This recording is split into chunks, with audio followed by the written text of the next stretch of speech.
Anna Schneider bei Deine Welt, deine Meinung. Herzlich willkommen bei uns. Hallo. Und dein Gewinner des Tages, das überrascht mich nun. Auf die Begründung bin ich gespannt. Aber Robert Habeck, dein Gewinner des Tages, wie kommt es dazu? Ja, du musst schon zugeben, es ist ein Traumergebnis, das er da eingefahren hat am Parteitag. Kanzlerkandidat. Oder 96,5%, das sind ja schon fast, Ja, will ich jetzt nicht aussprechen, als neue Parteivorsitzende. Tolle Verhältnisse, oder? Und auch Annalena Baerbock hat ihm dann eine schöne Rede gehalten, die war zwar inhaltlich irgendwie ziemlich leer, aber sie hat dann gesagt, er ist ja so lässig und er ist nordisch by nature. Und dann hat sie so einen Strickgarn mit. Ich habe nicht verstanden, warum, aber sie will auch stricken, wenn es notwendig ist. Egal, muss man nicht verstehen. Und dann kam Robert Habecks Rede und da waren schon einige sehr bemerkenswerte Sätze drinnen. Also war wie immer sehr philosophisch und poetisch und sehr von sich selbst angetan. Und dann meinte er so, er wolle seine Erfahrung und seine Leidenschaft einbringen und, ich zitiere, und zwar nicht aus Eitelkeit, sondern aus der Objektivität der Wirklichkeit. Ich verstehe es nicht ganz, aber es ist schon lustig für einen Mann, der am selben Tag auch sagt, ich zitiere nochmal, die Krise der Grünen gibt es nicht. Also jedem sein Realitätsverständnis, das ist völlig in Ordnung, und auch jedem sein Freiheitsverständnis, weil das war der zweite große Punkt, den er so machen wollte in seiner Rede, nämlich irgendwie zumindest zu tun, als wäre Wesenskern grüner Politik die Freiheit, was schon wieder sehr spannend ist, weil wenn man davon ausgeht, dass das normale liberale Freiheitsverständnis eher keinen fetten, aufgeblasenen und überbordenden Staat will und auch eher nicht zu Verboten und Zwängen neigt, dann geht sich das jetzt nicht so unbedingt aus. Also ich finde das eher ein Widerspruch in sich, aber es ging ja noch weiter.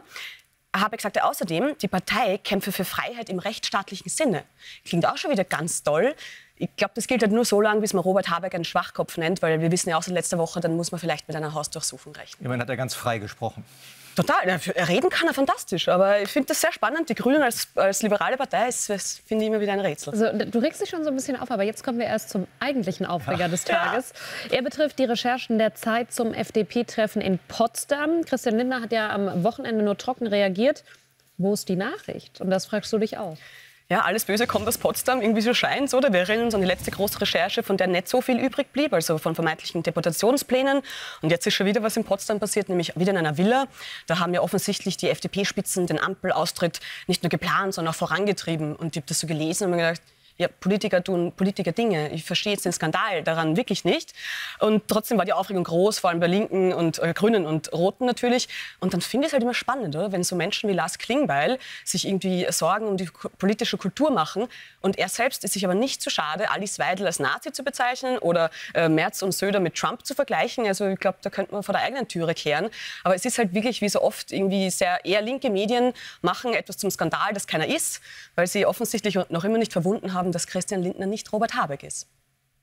Kommen wir zu deinem wirklichen Verlierer des Tages. Keine Person diesmal, sondern, und auch dein charmanter Dialekt kann es nicht übertünchen, du kommst aus Österreich. Es ist dein Heimatland auch noch, ja. Der Verlierer des Tages. Ich finde es ganz traurig für euch heute oder gestern, dass ihr keine Österreicher seid, weil das ist gerade so fantastisch. Ich habe das auch nur so am Rande mitbekommen. Gestern ist eine Gruppe von Journalisten und Publizisten, also die sich selbst für moralisch offensichtlich super integer hält, hat verkündet, dass sie ihren Abschied von X bekannt gibt. Unter dem Hashtag Exit haben sie sich alle verabschiedet und hielten sich da für ungemein wichtig und für die Welt. Also, oh mein Gott, 20 Menschen verlassen Twitter. Ja, Österreicher, und in Deutschland fragen sich die Leute größtenteils, wer diese Menschen sind. Also haben Sie nicht mitbekommen, so groß. Es ist wirklich super lustig. Aber eins muss ich noch erzählen. Der Herausgeber des Falter, dieser Wochenzeitung, der hat den glorreichsten Text dazu geschrieben. Der findet das nämlich, dass es Helden sind, Helden des Rückzugs. Sich selbst natürlich mitgemeint. Also man kann das eigentlich, glaube ich, nicht fassen. Ich finde es echt eine großartige Satire. Aber was man schon sagen muss, die Frage stellt sich ja, sind die österreichischen Journalisten den Deutschen da einen Schritt voraus? Also wird das in Deutschland folgen?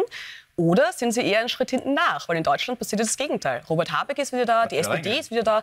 Also die haben offenbar verstanden, dass so viel Schirres auf dieser Plattform auch passiert, die Realität vielleicht dort doch besser abgebildet ist als in abgeschirmten journalistischen Blasen. Ja, und die Nachricht des Tages, die betrifft heute ebenfalls Österreich. Mehr als 7 Wochen nach der Nationalratswahl ist es nämlich soweit. Wir haben das Ganze ja noch vor uns kommendes Jahr. Ja, ging auch ein bisschen unter heute. Also sie haben ja echt lange sondiert, diese 3 Parteien. Und wie du sagst, jetzt werden die liberalen Neos, die ÖVP und die SPÖ versuchen, eine Regierung zu formen. Und die heißt wenigstens nicht Ampel, sondern Zuckerl-Koalition, was natürlich fantastisch ist. Zuckerl. Es versteht aber niemand, weil was ist ein schwarz-pink-rotes Zuckerl? Also ich stelle mir das sehr grauslig vor, aber ist okay, die Zuckerl-Koalition. Aber also ich habe da wirklich meine Zweifel, ob so aus einer Mischung aus teilweise Sozialisten, Sozialliberalen und Konservativen, also quer durch den ideologischen Gemüsegarten, wirklich was Tolles entstehen kann. Also sie widersprechen sich ja auch komplett, was zum Beispiel Steuern angeht. Neos und ÖVP wollen natürlich keine Steuererhöhungen. Die Sozialisten sind damit hart in den Wahlkampf gezogen, also Erbschaftssteuer, Vermögensteuer, solche Dinge. Da darf man schon sehr gespannt sein. Und ich mache mir schon ein bisschen Sorgen um die Liberalen, schöne Grüße aus Deutschland, weil zwischen diesen großen alten Machtblöcken der Republik, Schwarz und Rot, könnten die echt leicht zerrieben werden. Aber es ist natürlich aus deutscher Perspektive spannend, wie du sagst. Wir beobachten da jetzt die Regierungsbildung, die uns so ähnlich auch bevorstehen könnte in Deutschland, nämlich fast schon eine Allparteienkoalition gegen die Blauen. Und wie das endet und wann, das ist natürlich spannend zu sehen.